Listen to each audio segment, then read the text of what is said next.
নমস্কাৰ এই মুহূৰ্তত আমাৰ হাতত আহি পৰিছে কেইবাটাও বিগ ব্ৰেকিং নিউজ আমি ৰাজ্যৰ লগতে দেশৰ বিভিন্ন খবৰসমূহ আপোনালোকলৈ আগবঢ়ালো দিব লৈছো এই মুহূৰ্তৰ এটা বিগ ব্ৰেকিং নিউজ কামত অহা নাই অসম মেঘালয় চৰকাৰৰ আলোচনা আকৌ অসমৰ পৰ্যটকৰ বাহন সোমাবলৈ নিদিও বুলি হুংকাৰ দিছে মেঘালয়ৰ টেক্সি চালকে অন কেমেৰা দিলে হুংকাৰ বাণিজ্যিক বাহন এখনো মেঘালয়ত সোমাবলৈ নিদিয়াৰ হুংকাৰ এতিয়াও মেঘালয় চৰকাৰ টেক্সি চালকৰ দাবী শুনা নাই বুলি মন্তব্য কৰিছে চৰকাৰে দাবী নামানিলে গাড়ী কোনো কাৰণতে সোমাবলৈ নিদিয়াৰ হুংকাৰ প্ৰদান কৰিছে এইদৰে অসমৰ পৰ্যটকৰ বাহন সোমাবলৈ নিদিও বুলি বিস্ফোৰক ঘোষণা কৰিছে মেঘালয়ৰ টেক্সি চালকে মেঘালয় চালক সন্থাৰ এই ঘোষণাৰ পিছতেই সৰব হৈ পৰিছে অসমৰ চালক সন্থা দুই ৰাজ্যৰ চৰকাৰৰ বৈঠকৰ পিছত অসমৰ চালকে সাময়িকভাৱে স্থগিত ৰাখিছে প্ৰতিবাদ কিন্তু তাৰ পিছতো মেঘালয়ত টাৰ্গেট হোৱা অসমৰ চালকসকলৰ স্থায়ী সমাধান কেতিয়া হ'ব বুলি প্ৰশ্ন কৰিছে অসমৰ চালক সন্থাই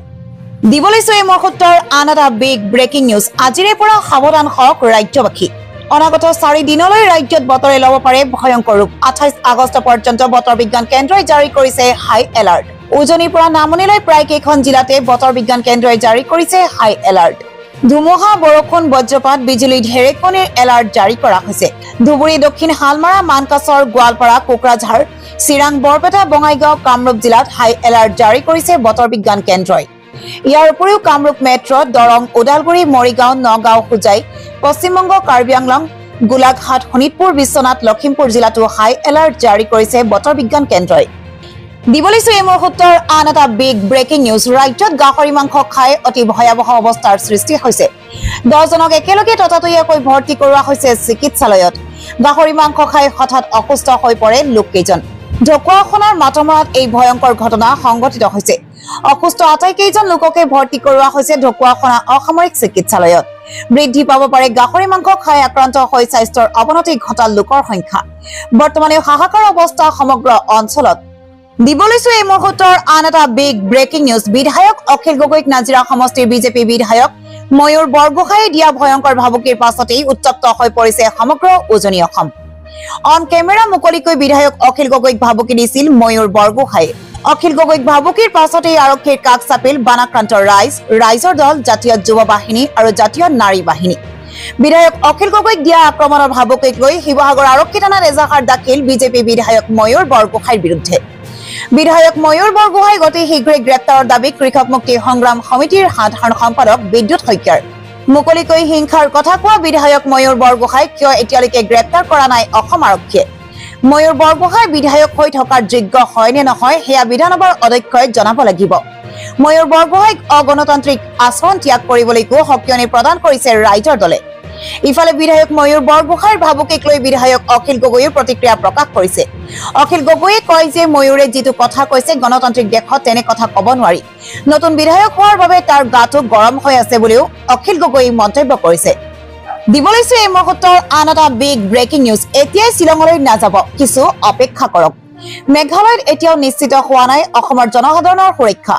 এতিয়া অসমৰ বাহনক মেঘালয়ত সোমাবলৈ দিয়া নাই গুৱাহাটীত গাড়ী চালকেৰে বৈঠকৰ পিছত অসমবাসীক এতিয়াই শ্বিলঙলৈ নাযাবলৈ আৰু কিছু অপেক্ষা কৰিবলৈ আহ্বান জনালে মন্ত্ৰী অতুল বৰাই অসমৰ গাড়ী চালকৰে বৈঠকৰ অন্তত মন্ত্ৰী অতুল বৰাই উল্লেখ কৰে যে আজি 14টা সংগঠনৰ বৈঠকত মিলিত হৈছো আজি মেঘালয়ৰ ড্ৰাইভাৰ আৰু মেঘালয় চৰকাৰৰ আলোচনা হ'ব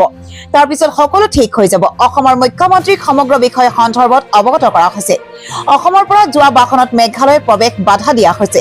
এই কথাও আমি মেঘালয় চৰকাৰক অৱগত কৰিছো মেঘালয় চৰকাৰে সকলো বিষয় সূক্ষ্মভাৱে নিৰীক্ষণ কৰি আছে 3 বছৰ আগতেও তেওঁলোকে অসমৰ গাড়ী প্ৰৱেশত বাধা দিছিল এনে ঘটনা পুনৰ নহয় দুইখন চৰকাৰ লগ হৈ সমস্যা সমাধান কৰিব খুব সোনকালে অসমৰ গাড়ী মেঘালয়ত যাব পাৰিব পৰিৱেশ স্বাভাৱিক হ'বলৈ 2 দিন সময় লাগিব চুবুৰীয়া ৰাজ্যৰ লগত আমি সম্পৰ্ক ঠিক কৰিবলৈ চেষ্টা কৰি আছো বুলিও মন্ত্ৰী অতুল বৰাই উল্লেখ কৰে দিব লৈছো এই মুহূৰ্তৰ আন এটা বিগ ব্ৰেকিং নিউজ পুনৰ বৃহৎ প্ৰতিবাদী কাৰ্যসূচীৰ সংকাৰ কক্ৰজ জনতা পাৰ্টিৰ প্ৰতিশ্ৰুতি দি প্ৰতিশ্ৰুতি পূৰণত বিফল হৈছে বিজেপি চৰকাৰ ভুৱা প্ৰতিশ্ৰুতি দি বিজেপি চৰকাৰে কক্ৰজ জনতা পাৰ্টিক প্ৰতাৰণা কৰাৰ অভিযোগ উত্থাপন কৰিছে যিকেইটা প্ৰতিশ্ৰুতি দিছিল এটা সফল কৰিব পৰা নাই বিজেপি চৰকাৰে কক্ৰজ জনতা পাৰ্টিক দিয়া প্ৰতিটো প্ৰতিশ্ৰুতি পূৰণ কৰিব লাগিব মোদী চৰকাৰে অন্যথা প্ৰতিশ্ৰুতি পূৰণ নকৰিলে অতি শীঘ্ৰেই ভয়ংকৰ প্ৰতিবাদ কৰাৰ হুংকাৰ দিছে কক্ৰজ জনতা পাৰ্টিয়ে দিব লৈছো এই মুহূৰ্তৰ আন এটা বিগ ব্ৰেকিং নিউজ বিধায়ক অখিল গগৈৰ বিৰুদ্ধে সৰব হৈ উঠিছে ৰাজ্যিক বিজেপিৰ প্ৰাক্তন সভাপতি তথা বিধায়ক ভৱেশ কলিতা। অখিল গগৈক তীব্ৰ সমালোচনা কৰি বিধায়ক কলিতাই কয়, অখিল গগৈয়ে কাক বেয়াকৈ ব্যৱহাৰ নকৰে, তেওঁৰ এইটো মেনিয়া দোষ। অখিল গগৈ জ্ঞানীৰ মূৰ্খ ৰজা। হাজোৰ মনাকুছিত উপস্থিত হৈ এনেদৰে অখিল গগৈক কটাক্ষ বিধায়ক ভৱেশ কলিতাৰ। তেওঁ লগতে কয় যে অখিল গগৈ কি কৰি আছে সেয়া অসমৰ ৰাইজে দেখি আছে। দিব লৈছো এই মুহূৰ্তৰ আন এটা বিগ ব্ৰেকিং নিউজ। জিলা আয়ুক্তৰ পিছত মুখ খুলিছে অখিল গগৈয়ে। জিলা আয়ুক্তলৈ কিয় ধমকি দিছিল অখিল গগৈয়ে? জিলা আয়ুক্তৰ কাৰ্যালয়ত সংঘটিত হোৱা এক ঘটনাক লৈ বিধায়ক অখিল গগৈ এতিয়া সৰব হৈ উঠিছে। জিলা আয়ুক্তৰ আচৰণ আৰু বডি লেংগুৱেজ দেখি ৰব নোৱাৰিলে অখিল গগৈ। অসন্তুষ্টি প্ৰকাশ কৰি অখিল গগৈয়ে কয়, সাধাৰণ জনতাই নিজৰ অধিকাৰ বিচাৰিলে তেওঁলোকক গুৰুত্ব নিদিয়ে। বিশেষকৈ সাহায্য বিচৰা মানুহৰ সৈতে প্ৰশাসনে কেনেধৰণৰ ব্যৱহাৰ কৰিব লাগে সেই সন্দৰ্ভতো স্পষ্ট কৰি দিলে অখিল গগৈয়ে। জিলা আয়ুক্তৰ কাৰ্যালয়ৰ কৰ্মচাৰীসকলক ধন্যবাদ জনাই অখিল গগৈয়ে আৰু সমান্তৰালকৈ কয় যে সকলো বিষয়া কৰ্মচাৰী একেই নহয়, কিন্তু কোনো এগৰাকী বিষয়াৰ ব্যৱহাৰে যদি জনসাধাৰণৰ মাজত অসন্তুষ্টিৰ সৃষ্টি কৰে তেন্তে সেই সন্দৰ্ভত আলোচনা কৰাটো বিধায়কৰ দায়িত্ব হয়। মই সাহায্য পাব লাগে, দিবই লাগিব বুলি ক'লে অপৰাধ। কিন্তু মুখ্যমন্ত্ৰী হিমন্ত বিশ্ব শৰ্মাই ODC বুলি ক'লে গোসাই ঘৰৰ নিৰ্মালী। এই কথা ক'লে অখিল গগৈয়ে। IAS এছ'চিয়েশ্যনে অখিল গগৈৰ বক্তব্যক লৈ কৰা প্ৰতিক্ৰিয়া আৰু প্ৰত্যুত্তৰ দিয়ে বিধায়কগৰাকীয়ে।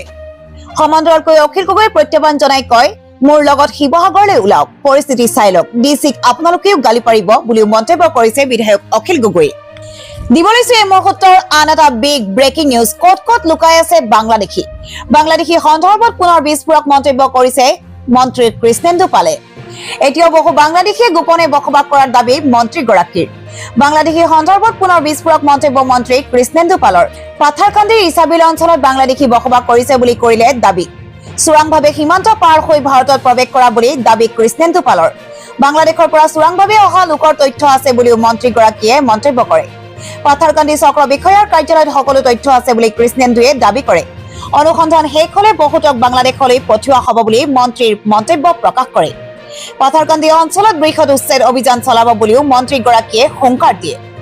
দিব লৈছো এই মুহূৰ্তৰ আন এটা বিগ ব্ৰেকিং নিউজ। ভূমি অধিকাৰ আন্দোলনৰ নেতা প্ৰণৱ দলেৰ মুক্তিৰ দাবী আৰু অসম চৰকাৰৰ দ্বাৰা ৰাষ্ট্ৰীয় নিৰাপত্তা আইনৰ চূড়ান্ত অপপ্ৰয়োগৰ বিৰুদ্ধে আজি গুৱাহাটীৰ চচলত ভূমি অধিকাৰ যৌথ সংগ্ৰাম সমিতিৰ উদ্যোগত এক ব্যাপক প্ৰতিবাদী গণধৰ্ণা কাৰ্যসূচী ৰূপায়ণ কৰা হয়। এই প্ৰতিবাদত ৰাভা হাছঙৰ উকিয়াম, বৰদুৱাৰ, নগাঁৱৰ মেকিৰ বামুণী, জাগিৰোড, কাৰ্বি আংলং, ডিমা হাছাও, গুৱাহাটীৰ হালসাকু আদি বিভিন্ন প্ৰান্তৰ পৰা থলুৱা ভূমি আৰু অধিকাৰ ৰক্ষাৰ সংগ্ৰামৰ লগত জড়িত বহু জনজাতীয় কৃষক তথা জনসাধাৰণে অংশগ্ৰহণ কৰে। প্ৰতিবাদকাৰী জনতাৰ লগতে ৰাজনৈতিক দলৰ প্ৰতিনিধি হিচাপে অসম জাতীয় পৰিষদৰ সভাপতি লুৰিণজ্যোতি গগৈ, ৰাইজৰ দলৰ সভাপতি তথা বিধায়ক অখিল গগৈ,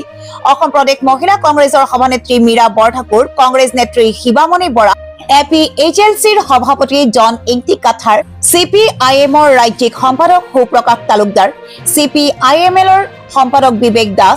CPIৰ জয়ন্ত গগৈয়ে উপস্থিত থাকি বক্তব্য প্ৰদান কৰে আৰু প্ৰণৱ দলেৰ মুক্তিৰ দাবী জনায়।